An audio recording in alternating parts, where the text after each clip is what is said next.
Hello students, तो आज हम पिछले क्लास को ही कंटिन्यू करने वाले हैं। तो पिछले क्लास में हमने डिस्कस किया था naming of straight chain hydrocarbons की, ठीक है। लेकिन आज के क्लास में हम लोग डिस्कस करेंगे ब्रांच चेन हाइड्रोकार्बन्स की नेमिंग करना सीखेंगे। तो यहाँ पे देखिए, in branch chain hydrocarbons small side chains of carbon atoms are attached to the main carbon parent chain. इसका मतलब क्या हुआ कि ब्रांच चेन हाइड्रोकार्बन में स्मॉल साइड चेन्स मुख्य पेरेंट चेन यानी कि जो मेन कार्बन पेरेंट चेन होते हैं उनकी श्रृंखला से जुड़े होते हैं। These side chains are called as alkyl groups, और वही साइड चेन्स एल्काइल ग्रुप्स कहलाता है। And prefix to the name of parent alkane, और वही अल्काइल ग्रुप जो है पेरेंट एल्केन के नाम के आगे लगाया जाता है, ठीक है। कुछ एग्जाम्पल यहाँ पे दिए गए हैं। Some examples of some branched alkyl groups. यहाँ पे देखिए CH3 CH2 CH2, इसका नाम हो गया आपका एन प्रोपाइल। दूसरा एग्जाम्पल है आइसोप्रोपाइल का। तीसरा एग्जाम्पल देखिए सेकेंडरी ब्यूटाइल है ये। अब हम एक एक करके इसके जो रूल होते हैं नेमिंग करने का उसको हम डिटेल में पढ़ने वाले हैं। आगे बढ़ने से पहले हमें अल्काइल ग्रुप्स क्या होता है उसे समझना जरूरी है। तो जैसे मान लेते हैं कोई भी हाइड्रोकार्बन ले लेते हैं, जैसे मीथेन ले लेते हैं। यहाँ पे देखिए मीथेन है, ठीक है। अब मीथेन का फार्मूला होता है CH4। अब इस मीथेन में से एक हाइड्रोजन को अगर रिप्लेस कर दें तो यहाँ पे इस कार्बन की एक वैलेंसी जो है फ्री हो जाती है, ठीक है। अब यहाँ पे अल्काइल ग्रुप्स कहने का मतलब क्या है कि जैसे ही अगर एक हाइड्रोजन रिप्लेस होता है तो इस मीथेन में से ये जो लास्ट वाला ANEN है वो रिप्लेस हो जाएगा YL से। तो ये मीथेन से क्या बन जाएगा, मिथाइल बन जाएगा। तो यहाँ पे देखिए, अगर कोई भी हाइड्रोकार्बन अगर वो अल्केन है तो उसमें से अगर एक हाइड्रोजन को रिप्लेस कर दिया जाता है तो वो अल्काइल ग्रुप का फॉर्मेशन करता है। और इसके उदाहरण देख लेते हैं हम लोग। तो यहाँ पे देखिए CH3 CH3 यानी कि ये इथेन है। अब इस इथेन में से अगर एक हाइड्रोजन को रिप्लेस कर दें तो ये इथाइल बन जाएगा, ठीक है, क्योंकि यहाँ पे एक देखिए इस कार्बन की एक वैलेंसी फ्री हो गई है। नेक्स्ट देखिए यहाँ पे ये प्रोपेन है। प्रोपेन में से अगर इसमें से एक हाइड्रोजन को रिप्लेस कर दें तो ये प्रोपेन से क्या बन जाएगा, प्रोपाइल बन जाएगा, क्योंकि लास्ट का ANEN को हटाकर उसमें क्या ऐड कर दिया जाता है, YL, यानी कि अल्केन से एल्काइल बन जाएगा। तो प्रोपेन से प्रोपाइल बन गया, इथेन से इथाइल बन जाएगा। और जनरली एल्काइल ग्रुप को डिनोट किया जाता है R से। और एग्जाम्पल देखते हैं। जैसे मान लेते हैं हमने आपको अलग अलग ग्रुप दे दिया है। जैसे यहाँ पे देखिए CH3 CH2 CH2, और यहाँ पे इस कार्बन के साथ एक वैलेंसी फ्री कर दी गई है। तो इसका नोमेनक्लेचर क्या रहेगा, ऐसे ही मान लेते हैं ये सारे ग्रुप हमने आपको दिया है और इन सभी का हमें नोमेनक्लेचर की बात करें तो इन सभी में कौन कौन से एल्काइल ग्रुप होंगे इसका नामकरण करना है, ठीक है। तो यहाँ पे हम पहला एग्जाम्पल देखते हैं। तो यहाँ पे 3 कार्बन का स्ट्रेट चेन है। तो यहाँ पे इसका नाम क्या हो जाएगा, तो यहाँ पे नाम हो जाएगा इसका N प्रोपाइल। उसी तरह यहाँ पे बात करें दूसरा एग्जाम्पल की, यहाँ पे कितने कार्बन है, तो 1 2 3 कार्बन है, ठीक है। यहाँ पे जो कार्बन की जो श्रृंखला बनेगी कुछ इस प्रकार से बनेगी। ये वाला कार्बन आपका फ्री है, यहाँ पे कोई भी ग्रुप आके जुड़ सकता है इस वाले कार्बन के साथ। और यहाँ पे देख लीजिए ये वाला मिथाइल ग्रुप जो है वो सेकेंड लास्ट कार्बन के साथ जुड़ा हुआ है, इसलिए इसका नाम हो जाएगा आइसोप्रोपाइल। यहाँ पे देखिए 1 2 3 कार्बन की श्रृंखला है, लंबी श्रृंखला, और यहाँ पर भी आपका सेकेंड लास्ट कार्बन पे मिथाइल ग्रुप जुड़ा हुआ है। तो इसका नाम हो जाएगा आपका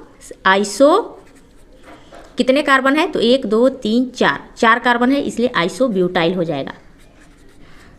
अब नेक्स्ट एग्जाम्पल देखिए हमारा, यहाँ देखिए CH3 CH2 CH3, और यहाँ पे इस कार्बन के साथ ये वाला कार्बन जो है एक वैलेंसी फ्री है, ठीक है। यहाँ से हाइड्रोजन एक रिप्लेस किया गया है। तो यहाँ पे बहुत सारे लोगों को लग रहा होगा इस उदाहरण में कि ये जो है आइसोब्यूटाइल है, लेकिन जितने भी आप सोच रहे हैं कि ये आइसोब्यूटाइल है तो आप बिल्कुल गलत हैं, क्योंकि आइसोब्यूटाइल के लिए आपके पास सेकेंड लास्ट कार्बन के पास एक मिथाइल ग्रुप होना चाहिए, ठीक है। तो यहाँ पे ये जो मिथाइल ग्रुप है जरूरी नहीं कि यहाँ पे कोई मिथाइल ग्रुप आके जुड़ेगा, यहाँ पे इथाइल ग्रुप भी हो सकता है, ठीक है, हाइड्रोजन भी हो सकता है। तो इसलिए ये जो है ये आपका आइसोब्यूटाइल नहीं होगा, इसका नाम हो जाएगा सेकेंडरी ब्यूटाइल।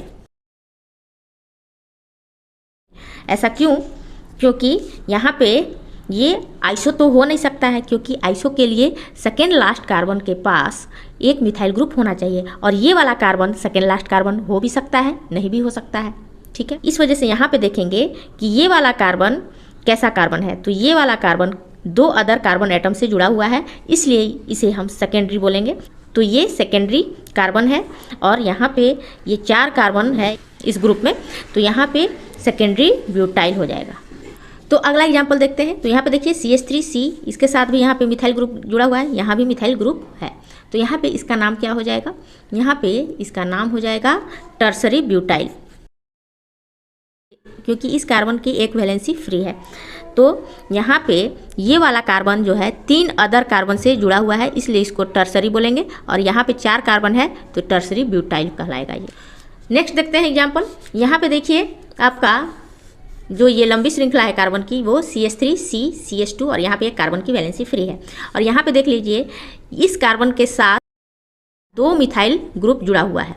तो सेकेंड लास्ट कार्बन के साथ जब भी कभी 2 मिथाइल ग्रुप जुड़ा हुआ रहता है तो उसको बोलते हैं नियो। और यहाँ पे कितने कार्बन है, तो 1 2 3 4 और ये 5 कार्बन है, तो 5 कार्बन के लिए पेंटाइल होगा।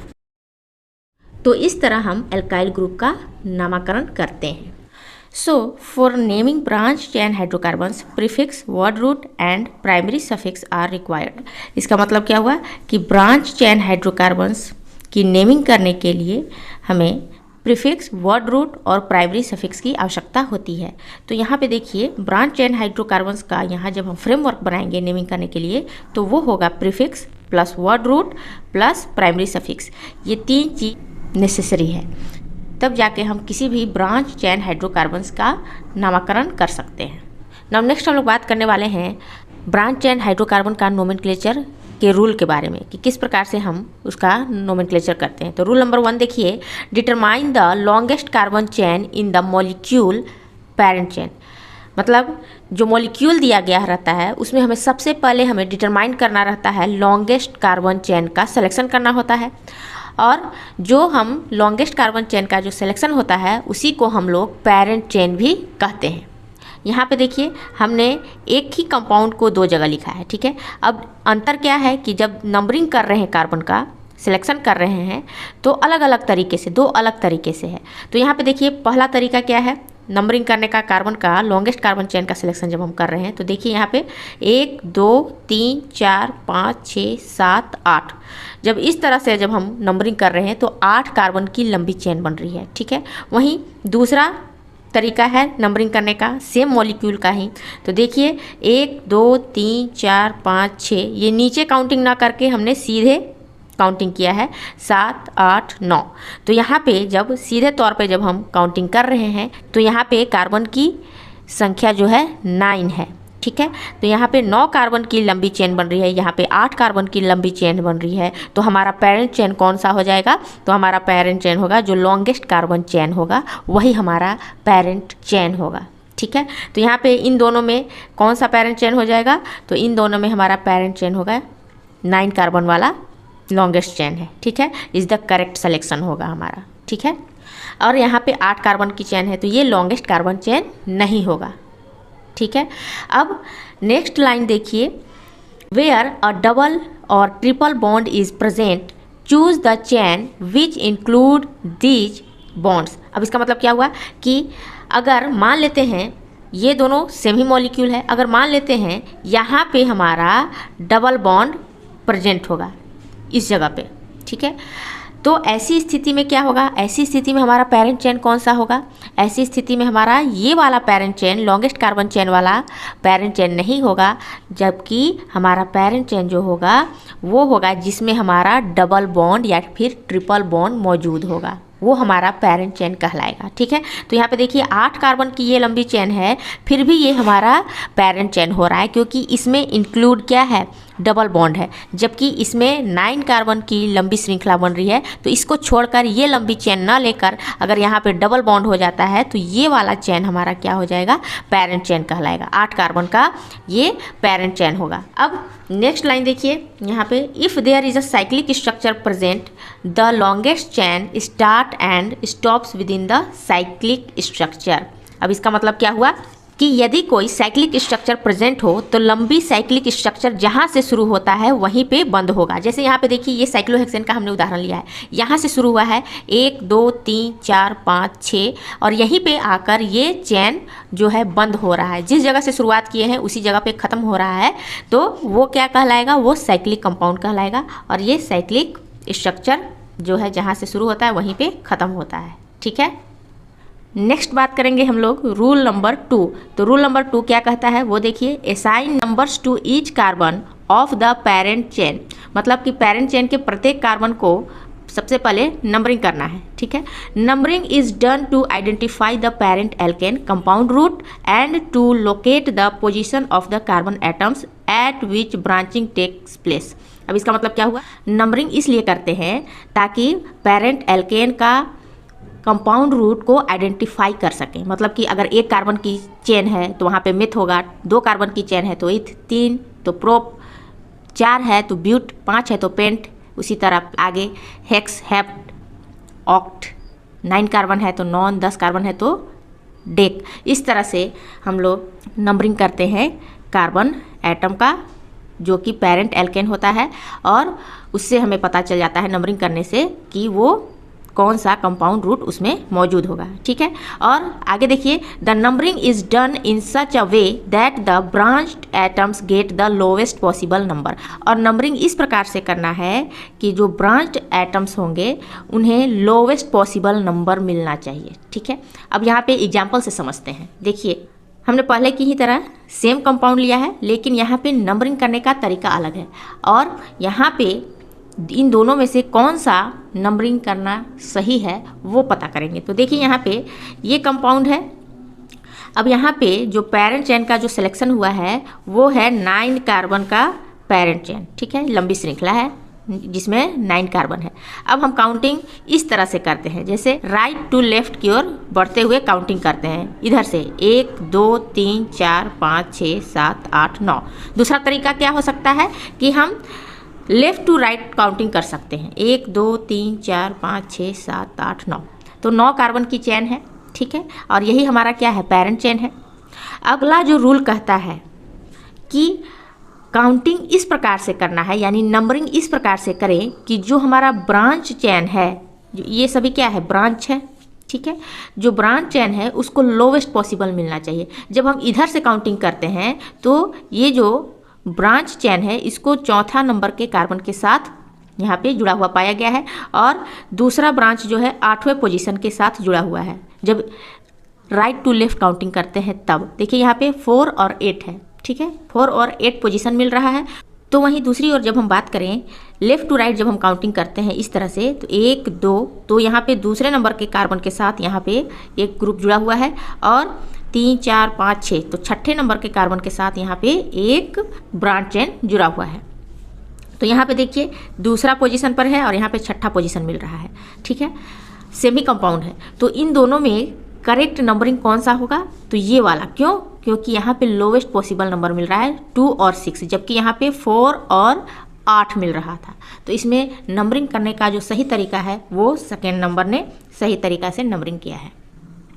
उसी तरह यहाँ पे अब हम नेक्स्ट एग्जाम्पल भी देख लेते हैं। तो देखिए यहाँ पे सेम कंपाउंड है और नंबरिंग करने का तरीका क्या हो सकता है इसमें। तो देखिए यहाँ पे सबसे पहले तो पेरेंट चेन का सिलेक्शन करना होता है। तो यहाँ पे देखिए 6 कार्बन का लंबी चेन यहाँ पे हमने सेलेक्ट कर लिया है, यही हमारा क्या है? पेरेंट चेन है। तो देखिए जब हम इधर से काउंटिंग करते हैं तो 1 2 3 4 5 6, जब इस तरह से जब काउंटिंग किया जाता है, यानी लेफ़्ट टू राइट जब हम काउंटिंग करते हैं, तो हमें यहाँ पे जो ब्रांच चेन है वो हमें दूसरे नंबर के कार्बन के साथ एक जुड़ा हुआ मिल रहा है। यहाँ पे चौथा पोजीशन मिल रहा है और एक 5 नंबर पोजीशन मिल रहा है। ठीक है, वहीं दूसरे तरीके से हम काउंटिंग कर सकते हैं, जैसे राइट टू लेफ्ट, यानी इस ओर अब हम काउंटिंग कर सकते हैं।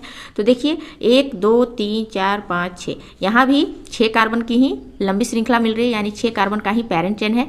जबकि ब्रांच चेन वालों को यहाँ पे कौन कौन सा पोजीशन मिल रहा है? यहाँ पे देखिए जब राइट टू लेफ्ट काउंटिंग करते हैं तो यहाँ पे दूसरे पोजीशन मिल रहा है, तीसरा मिल रहा है और 5वां नंबर के कार्बन के साथ मिल रहा है। तो देखिए यहाँ पे, तो इन दोनों में कौन सा सही होगा? तो सबसे पहले देखते हैं, इधर से जब काउंटिंग कर रहे हैं तो 2 पोजीशन इसको भी मिल रहा है, और जब इधर से काउंटिंग कर रहे हैं तो दूसरा पोजीशन भी मिल रहा है।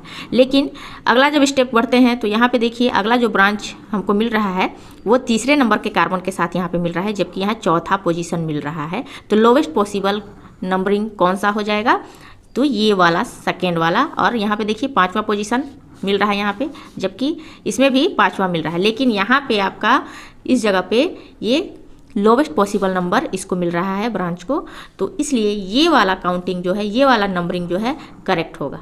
ठीक है, तो रूल नंबर 2 यही कहता है कि जब भी हम काउंटिंग करें, नंबरिंग करें पेरेंट चेन का, तो इस प्रकार से करें कि हमारा जो ब्रांच चेन है उसको लोवेस्ट पॉसिबल नंबर मिलना चाहिए। तो 2, 3, 5 पर इसका लोवेस्ट पॉसिबल नंबर मिल रहा है, यहाँ पे 2, 4, 5 मिल रहा है, तो इन दोनों में करेक्ट हो जाएगा हमारा 2, 3, 5 वाला लोवेस्ट पॉसिबल नंबर मिलने के कारण ये वाला करेक्ट आंसर होगा। ठीक है, अब हम नेक्स्ट देखेंगे रूल नंबर 3 क्या कहता है। तो रूल नंबर 3 में देखिए determine the compound root and the unsaturation index. अब इसका मतलब क्या हुआ कि हमें कंपाउंड रूट को डिटरमाइन करना होता है। अब ये कंपाउंड रूट क्या है, तो कंपाउंड रूट वर्ड रूट को ही कहते हैं। ठीक है, अब वर्ड रूट में उसके बाद सिलेक्शन कर लेंगे वर्ड रूट का, तो उसके बाद हम उसमें हम देखते हैं कि अनसेचुरेशन इंडेक्स क्या है। तो यहाँ पे देखिए अनसेचुरेशन इंडेक्स कहने का मतलब है कि पेरेंट चेन में हमको देखना होता है, कंपाउंड रूट के अंदर हमको देखना होता है कि कार्बन कार्बन के बीच में कौन सा बॉन्ड है। अगर सिंगल बॉन्ड है तो ANE लगाएंगे, अगर कार्बन कार्बन के बीच में डबल बॉन्ड है तो ENE लगाते हैं, अगर कार्बन कार्बन के बीच में ट्रिपल बॉन्ड है तो YNE लगाते हैं।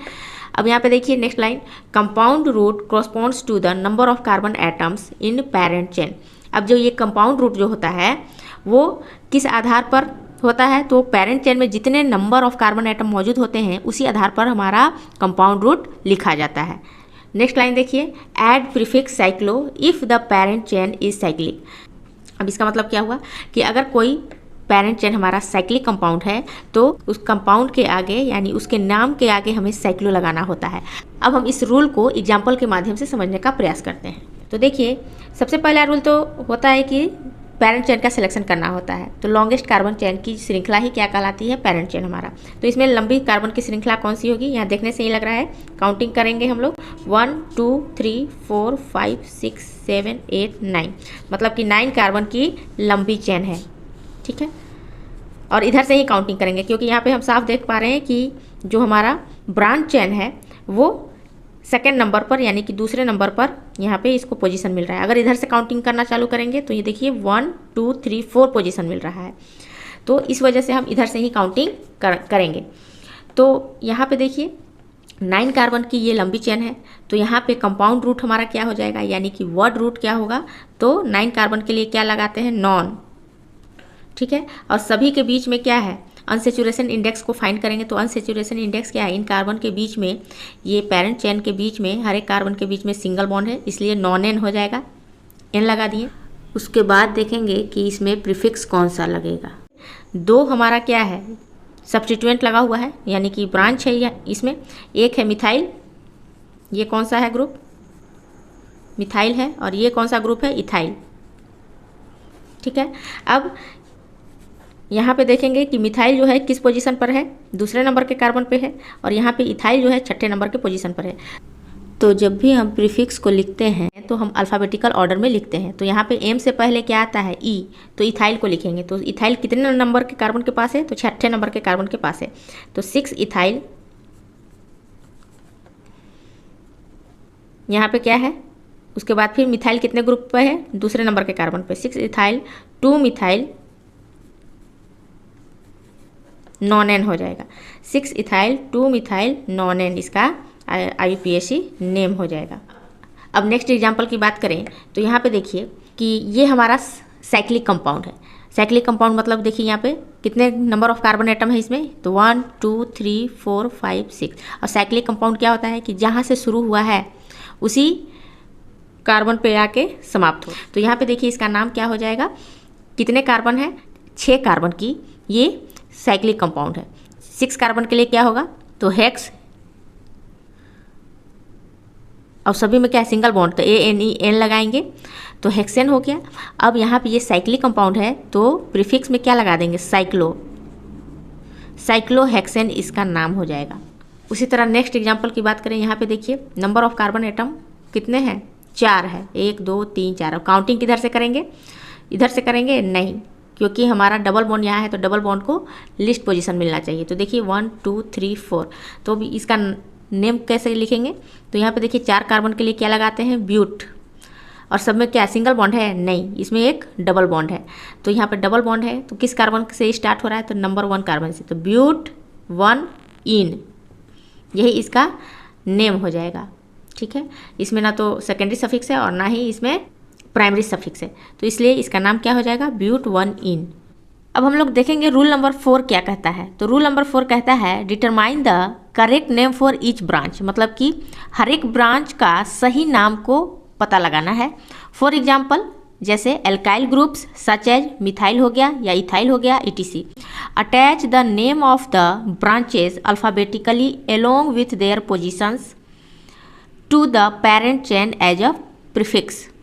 अब इसका मतलब क्या हुआ कि पेरेंट चेन के साथ जो भी ब्रांचेज अटैच होंगे उसका नाम जो है अल्फ़ाबेटिकली ऑर्डर में लिखेंगे, साथ ही उसका पोजीशन के साथ लिखेंगे। ठीक है, और separate numbers from letter with hyphens, और नंबर को यानी कि अंक को और लेटर को जो शब्द है, ठीक है, उसे हमें बीच में हाइपन्स के द्वारा अलग करना है, सेपरेट करके लिखना है। अब इसका ही नेमिंग करना हो तो यहाँ पे हम लोग किस प्रकार से नेमिंग करेंगे? तो सबसे पहला रूल कहता है पेरेंट चेन का सिलेक्शन करना होता है।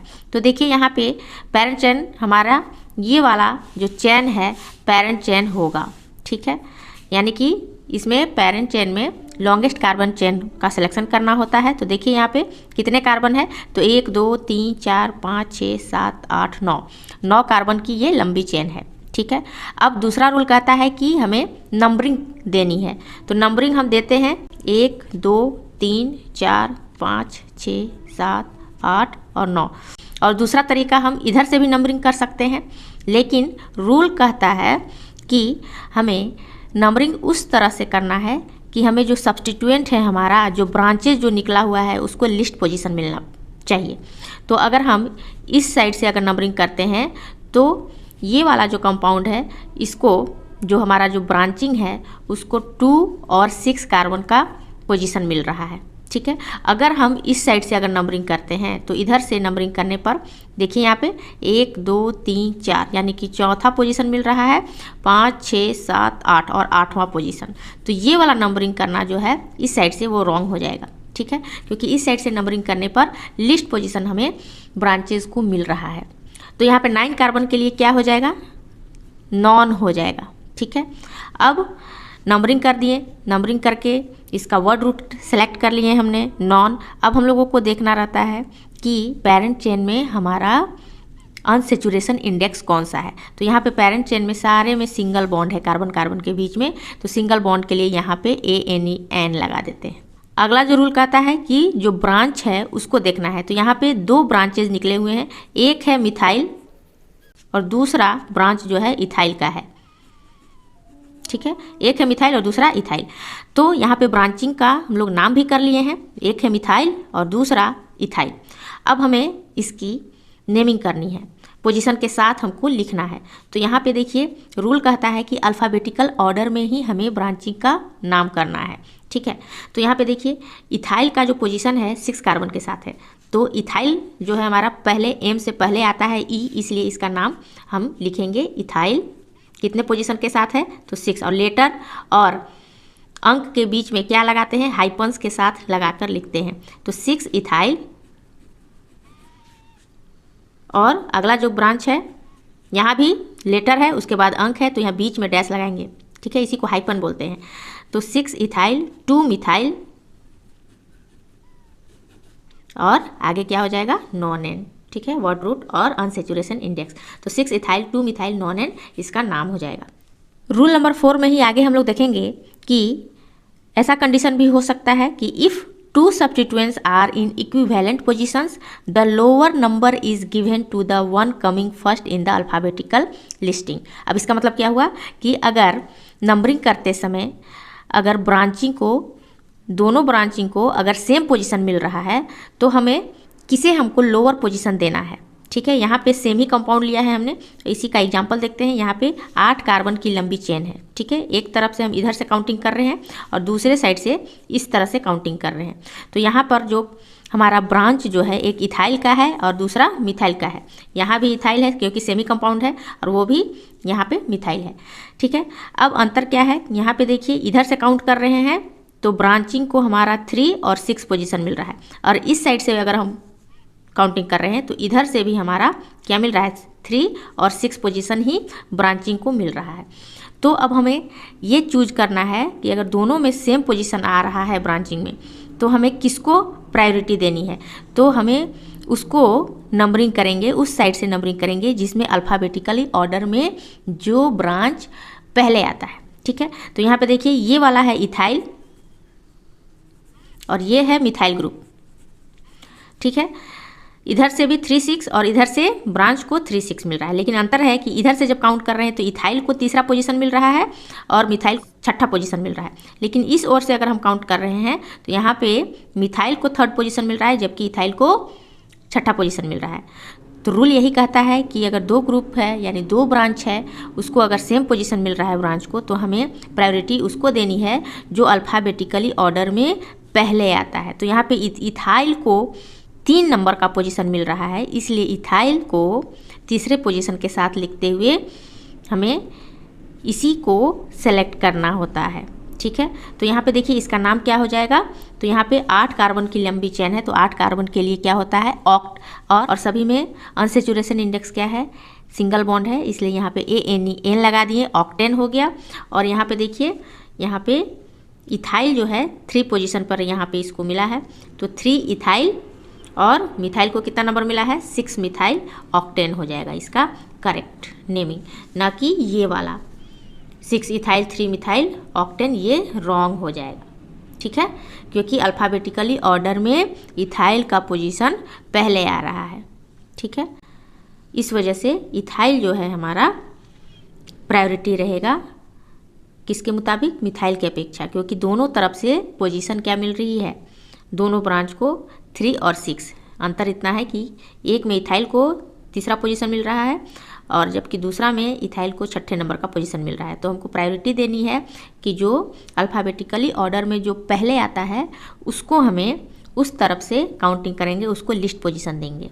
ठीक है, नाउ अब हम लोग बात करेंगे नेक्स्ट रूल। तो रूल नंबर 5 क्या कहता है वो देखेंगे। व्हेन 2 और मोर ब्रांचेज आर आइडेंटिकल, इसका मतलब क्या हुआ कि जब 2 या 2 से अधिक ब्रांचेज जब आइडेंटिकल हो, सेम हो, तो ऐसी स्थिति में use prefix di tri tetra etc। तो हम लोग वहाँ पे प्रीफिक्स में डाई ट्राई टेट्रा का इस्तेमाल करते हैं। अगर 2 ग्रुप सेम हो तो ऐसी स्थिति में हम डाई लगाते हैं, अगर 3 ग्रुप आइडेंटिकल हो तो ट्राई, उसी तरह 4 ग्रुप सेम रहे तो tetra etc। Numbers are separated with commas, और नंबर्स को हम लोग सेपरेट करते हैं, अलग करते हैं कॉमाज के माध्यम से। And prefixes are ignored while determining alphabetical order, और प्रीफिक्सेस को इग्नोर करते हैं जब हम अल्फ़ाबेटिकल ऑर्डर में डिटरमाइन करते हैं। तो यहाँ पे देखिए हम एग्जाम्पल से इसे समझते हैं। सेम कंपाउंड को 2 जगह लिख लिया है, अब हम इसका नेमिंग करेंगे। तो यहाँ नेमिंग करने का तरीका सबसे पहले क्या होता है कि select the longest carbon chain, यानी कि पेरेंट चेन का सिलेक्शन करना होता है। तो देखिए, तो इसमें मान लेते हैं हम इसका नंबरिंग हम 2 तरीके से कर सकते हैं। एक तो ये तरीका हो सकता है 1 2 3 4 5 6 7 8 9 कार्बन की ये लंबी चेन हमको मिल रही है। और दूसरा तरीका ये हो सकता है नंबरिंग करने का कि हम इसका नंबरिंग इस साइड से करें। तो देखिए 1 2 3 4 5 6 7 8 9, तो 9 कार्बन का ही पेरेंट चेन हमको मिल रहा है। ठीक है, सबसे पहला रूल क्या कहता है कि पेरेंट चेन का सिलेक्शन करना होता है, तो 9 कार्बन का हमको पेरेंट चेन मिल रहा है। ठीक है, अब नंबरिंग करना रहता है दूसरा रूल। तो दूसरा रूल में नंबरिंग उस साइड से करना है कि हमारा जो ब्रांच है उसको लिस्ट पोजीशन मिले। तो यहाँ पे देखिए इस साइड से अगर हम नंबरिंग कर रहे हैं तो हमारा जो 3 ब्रांच इसमें दिखाई दे रहा है। ठीक है, एक को मिल रहा है 3 और दूसरा ब्रांच है मिथाइल ग्रुप का है, तो यहाँ पे 7वां पोजीशन माने 3 7 7 मिल रहा है। ठीक है, और यहाँ पे जब हम इस साइड से यानी राइट टू लेफ्ट काउंटिंग करते हैं, नंबरिंग करते हैं, तो यहाँ पे 3 3 7 पोजीशन मिल रहा है, देखिए ब्रांच को। ठीक है, अच्छा, तो यहाँ पे सबसे पहले जो नंबरिंग करने का सही तरीका कौन सा होगा, ये वाला। ठीक है, अब वर्ड रूट का सिलेक्शन करते हैं, तो 9 कार्बन के लिए क्या रहेगा, नॉन। फिर हम लोगों को देखना होता है कि पेरेंट चेन में अनसेचुरेशन इंडेक्स क्या है, यानी कि कार्बन कार्बन के बीच में सिंगल बॉन्ड है, डबल बॉन्ड है, ट्रिपल बॉन्ड है। तो इसमें क्या है, सिंगल बॉन्ड है, तो सिंगल बॉन्ड के लिए ANEN लगाते हैं, ठीक है। अब हम लोग देखते हैं कि ब्रांच कौन कौन सा है, तो इसमें सेम ही ग्रुप है, वो क्या है, वो है 2 मिथाइल ग्रुप है। तो मिथाइल ग्रुप है 2 के लिए यहाँ पे कहा जा रहा है कि डाई लगाते हैं, ठीक है, डाई मिथाइल। और एक ग्रुप हमारा क्या है, इथाइल, ठीक। अब इसका नेमिंग कैसे करेंगे, तो यहाँ पे 2 ग्रुप है, तो इसके लिए हमें डाई लगा दिए हैं, डाई मिथाइल। और यहाँ पे एक ग्रुप है इथाइल, तो इसका नेम क्या हो जाएगा, रूल यही कहता है कि नेमिंग हम अल्फ़ाबेटिकल ऑर्डर में करेंगे, ठीक है। तो यहाँ पे इथाइल पहले आता है मिथाइल से, ठीक है, M से पहले E आता है। लेकिन यहाँ पे जो डाई है D, इसको हमको इग्नोर करना है नेमिंग करते समय। यहाँ पे डाई मिथाइल है, लेकिन D ऐसे तो E से पहले आता है, लेकिन डाई ट्राई टेट्रा को हमें शामिल नहीं करना होता है प्रीफिक्स में, ठीक है। चलिए इसका नेमिंग हम यहाँ पे फ्रेश यहाँ पे कर देते हैं। तो इथाइल कितने पोजीशन पर है, देखिए 7 इथाइल। यहाँ पे देख लीजिए नंबर और लेटर्स के बीच में हाइपन्स का इस्तेमाल करते हैं, तो 7 इथाइल। और यहाँ पे देखिए 3 मिथाइल, 3 और कॉमा से सेपरेट करना होता है नंबर्स को। तो 3 दोनों मिथाइल ग्रुप किस पोजीशन पर है, तो तीसरे नंबर के कार्बन पर है। तो 3 और 2 सेम ग्रुप है, तो 2 के लिए क्या लगाते हैं, डाई मिथाइल, क्या हो जाएगा नेक्स्ट, नॉनेन, ये अलग हो गया। तो इसका नाम क्या हो गया, 7 इथाइल 3 डाई मिथाइल नॉनेन, इसका IUPAC नेम हो गया, ठीक है। नेक्स्ट हम लोग बात करेंगे रूल नंबर 6 की। If there happen to be 2 chains of equal length, then that chain is selected which contains more number of side chains. अब इसका मतलब क्या हुआ कि ऐसा भी हो सकता है कि एक ही कंपाउंड में, सेम ही कंपाउंड में हमें 2 इक्वल लेंथ प्राप्त हो, ठीक है। तो हमको कौन सा चेन को पेरेंट चेन का सिलेक्शन करना होता है, तो हम उस चेन को पेरेंट चेन मानेंगे जिसमें ज़्यादा नंबर ऑफ साइड चेन मौजूद हो। तो यहाँ पे देख लीजिए एग्जाम्पल, तो ये एक एग्जाम्पल लिया है हमने, ये है हमारा एक पेरेंट चेन निकल रहा है, कितने कार्बन का है, तो देख लेते हैं 1 2 3 4 5 6 7, यानी 7 कार्बन का ये चेन हमको मिल रहा है। और सेम ही कंपाउंड को अगर दूसरे तरीके से हम नंबरिंग करें, दूसरे तरीके से, तो यहाँ पे देखिए 1 2 3 4 5 6 7, कुछ इस प्रकार से हमारा पेरेंट चेन का सिलेक्शन हो रहा है। मतलब कि सेम ही कंपाउंड में 2 चेन निकल कर आ रहा है, तो हमें किसको पेरेंट चेन माने, तो यहाँ पे देखिए रूल यही कहता है कि हम उसको पेरेंट मानेंगे जिसमें मोर नंबर ऑफ साइड चेन्स हो, मतलब कि जिसमें ज़्यादा से ज़्यादा नंबर में साइड चेन निकल कर आता हो। तो यहाँ पे देखिए जब हम इधर से इसको अगर हम पेरेंट चेन मानते हैं, तो इसमें हमारा साइड चेन कौन कौन सा हो सकता है, कितना है, एक ये 1 2 3 और ये 4, यानी कि इसमें जो है हमारा 4 साइड चेन निकल कर आ रहा है, ठीक है। वहीं अगर हम इस तरह से इसका नंबरिंग करते हैं पेरेंट चेन का, तो यहाँ पे देखिए कितने नंबर ऑफ साइड चेन्स, 1 2 और ये 3, यानी कि 3 साइड चेन्स निकल कर आ रहा है। तो हमारा जो सिलेक्शन करने का जो तरीका है वो है, नंबर 1 ने सही तरीके से सिलेक्शन किया है, यहाँ पे मोर साइड चेन्स निकल कर आ रहा है, तो इसलिए ये वाला सिलेक्शन जो है पेरेंट चेन का, ये हमारा करेक्ट होगा, ठीक है। अब हम इसका नेमिंग कर लेते हैं। यहाँ पे देखिए इसका IUPAC नेमिंग क्या हो जाएगा, अगर हम नंबरिंग अगर इस साइड से करते हैं 1 2 3 4 5 6 7, तो हमारा साइड चेन्स को कौन कौन सा पोजीशन मिल रहा है, 3 4 5 और छठे कार्बन के पास, ठीक है।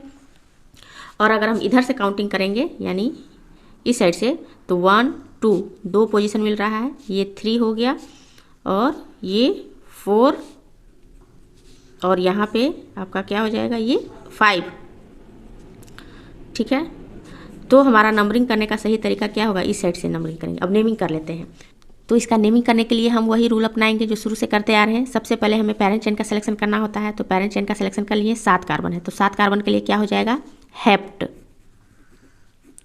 और सभी में क्या है, सिंगल बॉन्ड, तो ANE N लगा दिए, यानी अनसैचुरेशन इंडेक्स N लग गया। अब हम देखेंगे कि यहाँ पे साइड चेन्स कौन कौन से हैं। यहाँ मिथाइल का है साइड चेन्स और एक है आपका प्रोपाइल। तो ये है आपका प्रोपाइल और ये है मिथाइल, मिथाइल ग्रुप।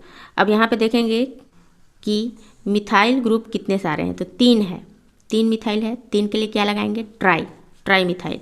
और कौन कौन से पोजीशन पर है वो भी देखेंगे। तो देख लीजिए, यहाँ पे पहले हम लोग रफ कर लेते हैं।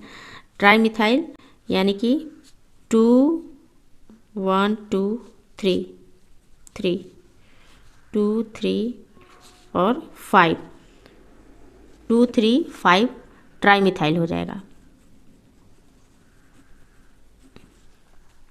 और एक क्या है, प्रोपाइल, कितने नंबर के कार्बन से है, तो 4 प्रोपाइल। अब हम इसको यहाँ पे लिख देते हैं। अब हमको लिखना ये है कि हमें किसको पहले लिखेंगे, तो सबसे पहले हमें मिथाइल ग्रुप वाले को लिखेंगे। तो देखिए यहाँ पे क्या हो जाएगा, 2 3 5, सबको कॉमा से सेपरेट करते हैं नंबर्स को, याद है ना। उसके बाद फिर नंबर्स और लेटर के बीच में हाइफन्स लगाते हैं। 2 3 ट्राई मिथाइल। और यहाँ पे देखिए एक बच गया हमारा प्रोपाइल, कितने नंबर के कार्बन के साथ है, तो देखिए 1 2 3 4। तो यहाँ पे देखिए 4 प्रोपाइल, सॉरी यहाँ पे जगह नहीं बच रहा है। तो इसका नेमिंग क्या हो जाएगा, 2 3 5 ट्राई मिथाइल 4 प्रोपाइल हेप्टेन, इसका IUPAC नेम हो जाएगा। आई होप आप लोगों को समझ में आया होगा ब्रांच चेन का IUPAC नोमेनक्लेचर किस प्रकार से करते हैं। नेक्स्ट क्लास में हम लेकर आएंगे साइक्लिक कंपाउंड का नेमिंग कैसे करते हैं। ठीक है, तो आज के क्लास में बस इतना ही, मिलते हैं नेक्स्ट वीडियो में। तब तक के लिए goodbye, take care, thank you.